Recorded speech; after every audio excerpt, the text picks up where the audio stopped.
আমাদের মেরো না, দয়া করে আমাদের ছেড়ে দাও। 8 বছরের আসিয়া ঠিক এভাবেই তোদেরকে বলেছিল আমাকে ছেড়ে দাও। ছেড়ে দিয়েছিলি তোরা? তো ভাবলি কি করে আমি তোদেরকে ছেড়ে দেব?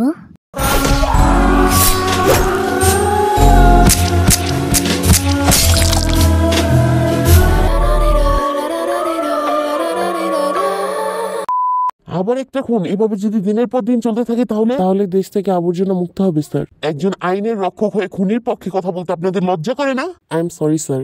আপনার সরি আপনার কাছে রাখুন, আর বাসায় গিয়ে নিজের বই শাড়ি আর চুরি পরে থাকুন। পুলিশ কাস্টডি থেকে ক্রিমিনালকে নিয়ে গিয়ে তারপরে মেরে ফেললো, আর আপনারা কিচ্ছু করতে পারলেন না। ইচ্ছে করছে আপনাদের সবাইকে সাসপেন্ড করে দিই। স্যার প্লিজ আপনি ঠান্ডা হন। কি করে ঠান্ডা হবো বলো? পুরো দেশবাসী আমাদের মুখে থুতু দিচ্ছে। আমরা এত বড় পুলিশ টিম হয়েও খুনির নামটুকু ছাড়া কিচ্ছু জানি না। এভাবে চলতে থাকলে দেশবাসীর মধ্য থেকে আইনের ভয় সম্মান সব উঠে যাবে। স্যার আপনি চিন্তা করবেন না, আমি কোনো একটা ব্যবস্থা করতেছি। এত বছর ধরে তো এই ব্যবস্থাই করে যাচ্ছ, কোনো লাভ হচ্ছে? কিন্তু এবার হবে স্যার, ইনশাল্লাহ। কারণ আমাদের পুলিশ টিমে একজন নতুন সদস্য জয়েন করেছে, যার সাহসিকতায় পুরো পুলিশ টিম মুগ্ধ। তোমাদের মতো এত অভিজ্ঞ পুলিশ অফিসারই কিছু করতে পারলো না, আর সেখানে একজন নতুন সদস্য এসে খুনিকে ধরে ফেলবে? জি স্যার, আমার মন বলে যে ওই পারবে এই খুনিকে ধরতে, কারণ আমি আমার এত বছরের কেরিয়ার জীবনে ওর মতো জ্ঞানী গুণী দক্ষ সাহসী পুলিশ কোথাও দেখিনি। ও আচ্ছা, তো তোমার সেই সাহসী মানুষ কোথায়, আর তার নাম কি? স্যার ও আজকেই জয়েন করবে, আর ওর নাম পার্ক জিমিন, যে শুধু সাহসীই নয়, অসম্ভব সুদর্শন একজন পুরুষ। আমি একজন পুরুষ হয়েও বারবার ওর সৌন্দর্যে মুগ্ধ হয়েছি স্যার।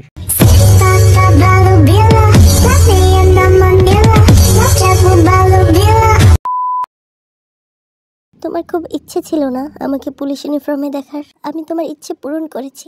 দেখো আমি পুলিশ ইউনিফর্ম পরে এসেছি। দেখো দেখো না, আমি তো তোমার কথা রেখেছি। তুমি কেন আমার কথা রাখতেছো না? তুমি কেন দেখতেছো না আমাকে? আমার ঘুমকে হারাম করে তুমি কেন এই অন্ধকার ঘরে ঘুমিয়ে আছো? তুমি তো জানো এই দুনিয়াতে তুমি ছাড়া আমার কেউ নেই। তারপরেও কেন স্বার্থপরের মতো আমাকে একা রেখে চলে গেলে তুমি?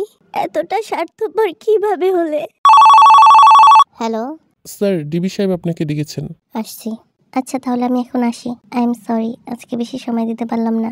আর এই যে পিচ্ছি, আই এম সরি রে, আজকে তোর সাথে একটু কথা বলতে পারলাম না। তবে প্রমিস কালকে তোর সাথে সবচেয়ে বেশি কথা বলবো, ঠিক আছে? আসছি, বাই। কোথায় আপনার সেই সাহসী মানুষ? একজন ডিবিকে সে এতক্ষণ যাবত অপেক্ষা করাচ্ছে, এতটা ইরেসপন্সিবল মানুষ কিভাবে হয়? স্যার জিমিন স্যার চলে এসেছেন। Coming around to me, them gyal a roll out them eyes. Go down there, wine and go down there. Go down there, wine and go. Rustam, come here. Yes sir. DB সাহেব তো এই case নিয়ে কিলারকে নিয়ে অনেক জ্ঞান দিয়ে গেলেন, অনেক কিছু বলে গেলেন, কিন্তু কিলারের নাম কি সেটা তো বললেন না। হারকিউলিস। হারকিউলিস নামটা যেন কোথায় শুনেছি। ও হ্যাঁ, মনে পড়েছে, অনেক আগে বইতে পড়েছিলাম। বহু বছর পূর্বে গ্রিসে কোনো এক বীর যোদ্ধার নাম ছিল হারকিউলিস। জি স্যার, আর বর্তমানে বাংলাদেশের বীর যোদ্ধা এই হারকিউলিস। একজন সিরিয়াল কিলারকে তুমি বীর যোদ্ধা বলতেছ? জি স্যার বলতেছি, কারণ এখনো পর্যন্ত আইন যেখানে কোনো রেপিস্টকে সঠিক শাস্তি দিতে পারলো না, সেখানে এই বীর যোদ্ধা একাই এতগুলো নরপিচাসকে তিলে তিলে মেরেছে। বাবা, তুমি তো দেখতেছি হারকিউলিসের পুরো ফ্যান। শুধু আমি না স্যার, পুরো দেশের জনগণ হারকিউলিসের ফ্যান। এত বছর ধরে পুরো পুলিশ ফোর্স হারকিউলিসকে ধরতে পারলো না, আর আপনি নতুন এসে হারকিউলিসকে ধরতে পারবেন? ধরতে পারবো কিনা আমি জানি না, তবে চেষ্টা করব। হারকিউলিসকে ধরা এতটাও সহজ নয়। আর তাছাড়া হারকিউলিস যেটা করতেছে সেটা তো কোনো অন্যায় করতেছে না। যেটা আপনারা এতদিন ধরে করতে পারেননি সেটা হারকিউলিস একা করে দেখাচ্ছে। ও আচ্ছা, তাই নাকি? তাহলে তো দেশে আইনের কোনো প্রয়োজন নেই। আমরা শুধু শুধু কেন তাহলে পুলিশের জব করতেছি? আমাদের তো পুলিশের জব ছেড়ে দেওয়া উচিত। আর আপনারা আপনাদের ছেলে মেয়েদের পড়াশোনা বন্ধ করে দেন, কারণ পড়াশোনা করে দেশের উন্নত করা যায় না, নিজেকে ভালো মানুষ হিসেবে গড়ে তোলা যায় না। এই জন্য তো হারকিউলিস হতে হয়, আর হারকিউলিস হওয়ার জন্য পড়াশোনার দরকার নেই। যাই হোক, শুনুন, আপনাদের সবার হিরো হারকিউলিস দর্শকদের খুন করে আপনাদের চোখে মহৎ হলেও আইনের চোখে সে একজন অপরাধী, আর একজন আইনের রক্ষক হিসেবে অপরাধীকে ধরা আমার কর্তব্য। Anyway, I don't want to say anything else. I will go now. Thank you. On a photo watch, Prezi playing Jay.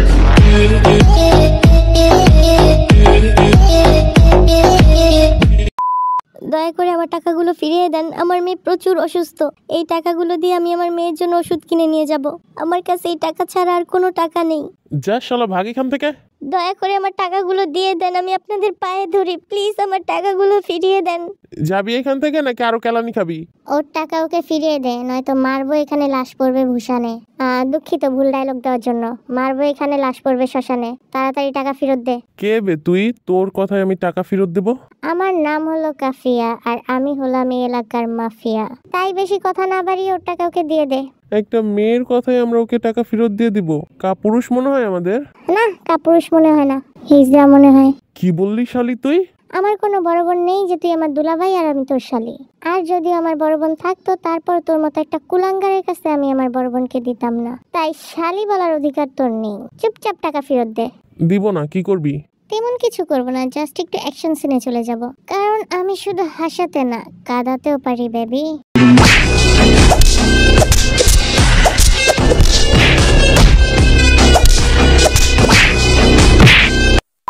কেমন পুরুষ আপনি? এই সামান্য কারণে হিরণ চিদের হাতে পায়ে ধরতেছিলেন? কানের নিচে দুইটা দিলেই তো হতো। এটা আপনার কাছে সামান্য হলো, আমার কাছে সামান্য নয়। আর আমি আপনার মতো মারামারি করতে পারি না। হ্যাঁ, সেটা পারবেন কিভাবে? পারেন তো শুধু বলদামি করতে। যাই হোক, এত কষ্ট করে আপনার টাকাগুলো বাঁচালাম, কোনো ট্রিট দিবেন না? আমার কাছে টাকা নেই, এই টাকা দিয়ে আমার মেয়ের জন্য ওষুধ নিতে হবে। জানি টাকা নেই, এই জন্যই সৈকতের রেস্টুরেন্টে বাকি খাবো, পরে টাকা দিয়ে দিবেন। ঠিক আছে, কিন্তু আপনি ওদের কাছে আপনার ভুল পরিচয় কেন দিলেন? কি ভুল পরিচয় দিলাম? সঠিক পরিচয় তো দিছি। কোথায় সঠিক পরিচয় দিলেন? আপনি তো এই এলাকার মাফিয়া না, আপনি তো এই এলাকার ছেঁচড়া চোর। ফালতু লোক কথাকার, আমি এত কষ্ট করে আপনার টাকাগুলো বাঁচালাম, আর আপনি আমাকে বলেন ছেঁচড়া চোর? আমি অত্যন্ত দুঃখিত, কিন্তু আপনি তো সত্যি সত্যি চুরি বাটপারি এসবই করেন। করি, বেশ করি। আপনার সমস্যা? এবার চলেন, ক্ষুধা লাগছে অনেক। আচ্ছা চলুন। ছিনতাইকারীর হাত থেকে বাঁচালেন 1000 টাকা, আর খাবারের বিল করলেন 2000 টাকা। ক্ষুধা লাগছে খেয়েছি, এখন এত টাকা বিল আসলে আমি কি করব? আর খাবার খাইয়ে খোটা দেন, এটা কোন ধরনের ভদ্রতা? আমি আপনাকে খোটা দিইনি, জাস্ট এমনি বললাম। আচ্ছা, আপনি কি আরো খাবেন? না, এখন খাবো না, কিন্তু বাসায় পার্সেল নিয়ে যাব। বাসায় গিয়ে আবার কে রান্না করে? আপনি এমনিতেও বাসায় রান্না করেন না, বেশিরভাগই আপনি খাবার খান মানুষকে মুরগি বানিয়ে। যাই হোক, আমি আপনার খাবার পার্সেল করে দিতে বলতেছি। আপনাকে দেখা যায় সহজ সরল মাসুম একটা বাচ্চার মতো, কিন্তু আসলে মিয়া আপনি একটা ফালতু অসভ্য বেয়াদব লোক। আমি যে ভুল করছি তার জন্য তো আমাকে শাস্তি দেওয়া হয়েছে। প্লিজ আমাকে মারো না, আমার মাফ করে দাও। তুই যে ভুল করছস না, সরি, যে পাপ করছস, এই জন্য যে শাস্তি পেয়েছিস ওটা খুবই খুবই খুবই সামান্য। তোর এই পাপের একটা মাত্রই শাস্তি হয়, সেটা হলো মৃত্যু। না না না, প্লিজ আমার মারো না, আমার মাফ করে দাও। ঠিক একইভাবে তনুও তোকে বলছিল আমাকে মাইরো না, আমারে চাইরা দাও। ছেড়ে দিছিলি? ছাড়িসনি। তুই জনগণের রক্ষক হয়ে জনগণের ভক্ষক হয়েছিলি, সেখানে আমি তোকে কি করে ছেড়ে দিই?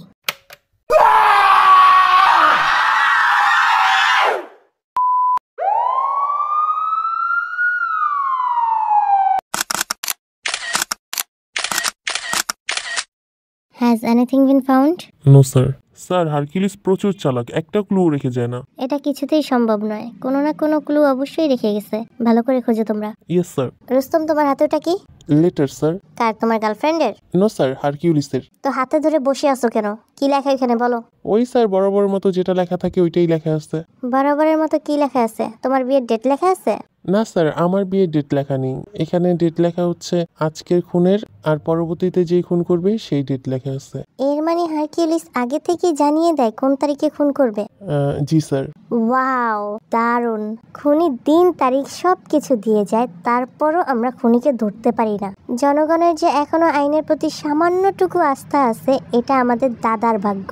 স্যার, কিভাবে ধরবো বলেন? হারকিউলিস দিন তারিখ লিখে যায়, কাকে কখন মারবে সে বিষয়ে কিচ্ছু লেখে না। আর সবচেয়ে বড় কথা হলো হারকিউলিস ওর মর্জি মতো খুন করে। এই ধরেন আজকে 10 বছর 5 বছর আগে কোনো রেপিস্টকে মারলো, আবার আগামীকালকে সদ্য নতুন কোনো রেপিস্টকে মারবে। তো আমরা কিভাবে বুঝবো স্যার যে হারকিউলিস কাকে কখন মারবে? আপনি ঠিক বলেছেন মিস্টার ম্যাক্স। হারকিউলিসের উচিত আপনার কাছে গিয়ে ও যেখানে থাকে সেই ঠিকানা বলে দেওয়া, এবং যাকে খুন করবে তার জন্মকুণ্ডলী থেকে শুরু করে A to Z আপনাকে বলে আসা। ইডিয়েট কথাকার।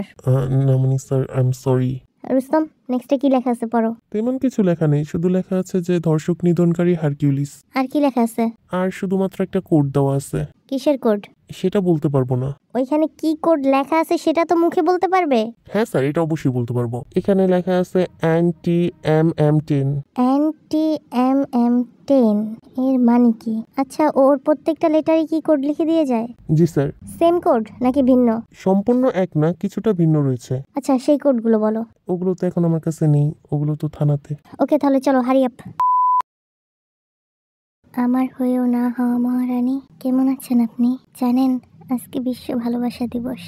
এই দিনে সবাই তার ভালোবাসার মানুষকে উইশ করে, গিফট দেয়, একসাথে ঘুরতে যায়, তার ভালোবাসার মানুষকে নিয়ে হাজারো স্বপ্ন বুনে। কিন্তু আমার কপালে এসব জুটলো না, কারণ আমার প্রিয় মানুষ চিরনিদ্রায় এখানে শুয়ে আছে।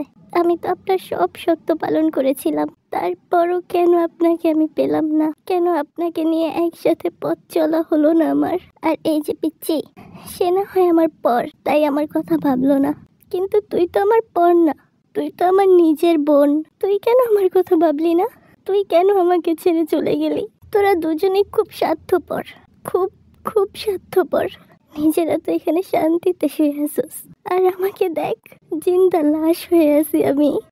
न करे कि ये जिंदगी कभी किसी को दगा दे। এই যে মিস, এটা পুলিশের পকেট, সাধারণ মানুষের নয়। ও মা গো, এটা পোলা নাকি আগুনের গোলা? এত সুন্দর পোলা আমি কেন আমার 14 গোষ্ঠীর কেউ জীবনে দেখে নাই। ওরে কাফিয়া, তুই তো এই পোলার রূপে গেছিস ফাঁসিয়া। এই যে হ্যালো, কোথায় হারিয়ে গেলেন? জি মানে না, কোথাও না, হ্যাঁ এখানেই আছি। আসলে আপনি পুলিশ আমি বুঝতে পারিনি, আর তাছাড়া আমি আপনার পকেট মারছিলাম না।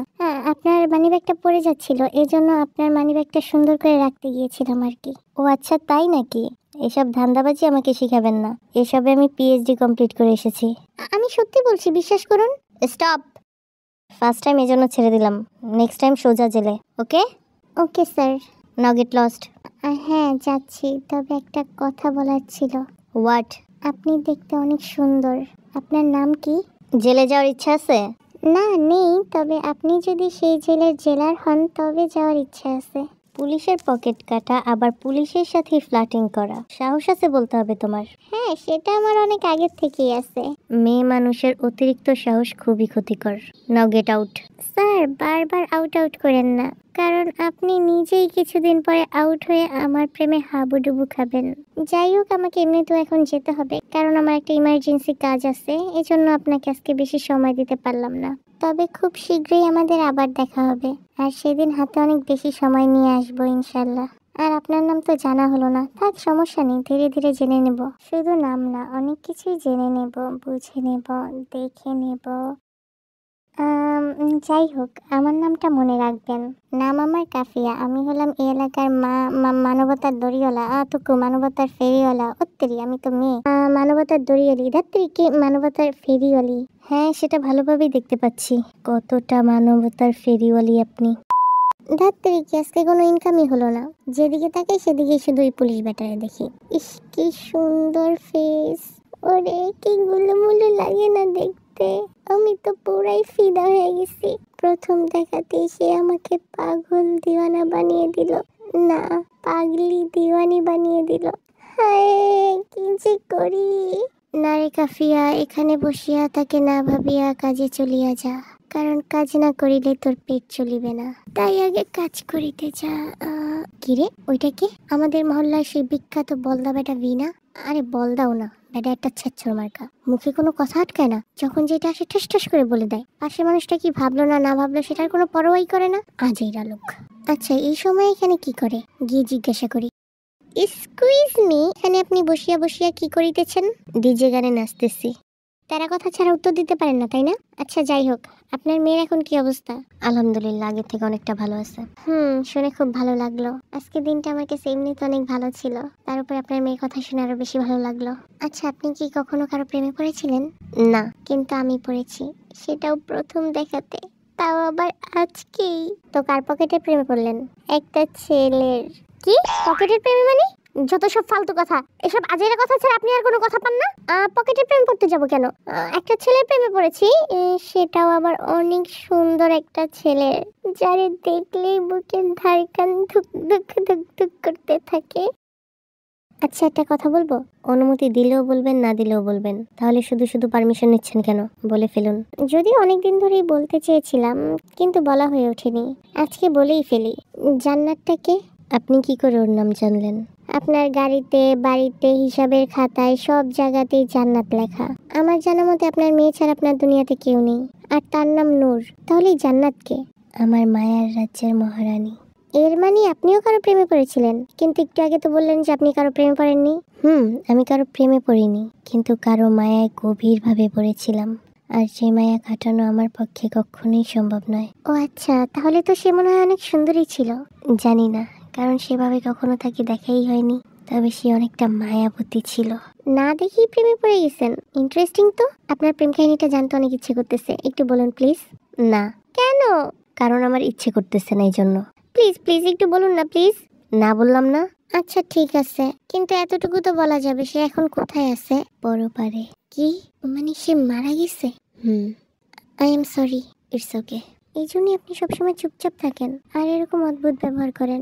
আমি আপনাকে না বুঝে এতদিন কত কথা বলেছি, আমাকে মাফ করে দিবেন প্লিজ। আর একটা কথা বলি, আপনি চাইলে আবার জীবনটাকে নতুন করে শুরু করতে পারেন। কারোর জন্য তো কারোর জীবন থেমে থাকে না, বলেন? জীবন তার গতিতে চলতে থাকে। এখন আপনি বলবেন যে তাকে ভুলে থাকা আপনার পক্ষে সম্ভব নয়। আমি তাকে ভুলে যেতে বলছি না। দেখুন, নতুন বছর আসলে আমরা নতুন ভাবে শুরু করি, কিন্তু এর মানে এই নয় যে আমরা পুরোনো বছরের সব স্মৃতি ভুলে যাই। পুরোনো সব স্মৃতিকে আঁকড়ে ধরে নতুন বছরে নতুন ভাবে বাঁচতে শুরু করি। আপনি ঠিক বলেছেন। জীবন কখনো কারোর জন্য থেমে থাকে না, জীবন তার গতিতে চলতে থাকে। কিন্তু জীবন্ত লাশ কখনো চলতে পারে না, তার কোনো গতিসীমা নেই। আর আমার জীবনে 2019 সালের পর থেকে আর কোনো বছর আসেনি। 2019 সালেই আমার সময় থমকে গেছে। ওই সালেই তার সাথে আমার মৃত্যু হয়েছিল, কিন্তু তার মৃত্যুর সাথে আমার মৃত্যুর তফাৎ হলো, তার দেহের মৃত্যু ঘটেছে, কিন্তু আমার দেহের মৃত্যু ঘটেনি। আমার দেহ এখনো সচল আছে, কিন্তু আমি নেই। সত্যি আমি নেই, একদমই নেই আমি। ভি, I am sorry. No no no, it's okay, it's okay. আমি এখন আসছি, পরে কথা হবে। আমার করছিলাম সব শর্ত, তুমি কেন আমার একটা শর্ত পালন করলা না? আমার তো শুধুমাত্র একটা শর্তই ছিল, যে কখনো তুমি আমাকে ছেড়ে যাইবা না, কখনোই যাইবা না। কেন গেল আমার ছেড়া? একটা বারও আমার কথা ভাবলা না যে আমি কি নিয়ে বাঁচবো, কাকে নিয়ে বাঁচবো? একটা বারও ভাবলা না? এভাবে যখন চলেই যাবা, তাহলে আমার জীবনে কেন আসছিলা? আমি আসতে বলছিলাম তোমাকে? একবারও বলি নাই আমি তোমাকে আসতে, তুমি আসছিলা, আবার তুমি চলে গেলা। তুমি তুমি অনেক স্বার্থপর, অনেক স্বার্থপর।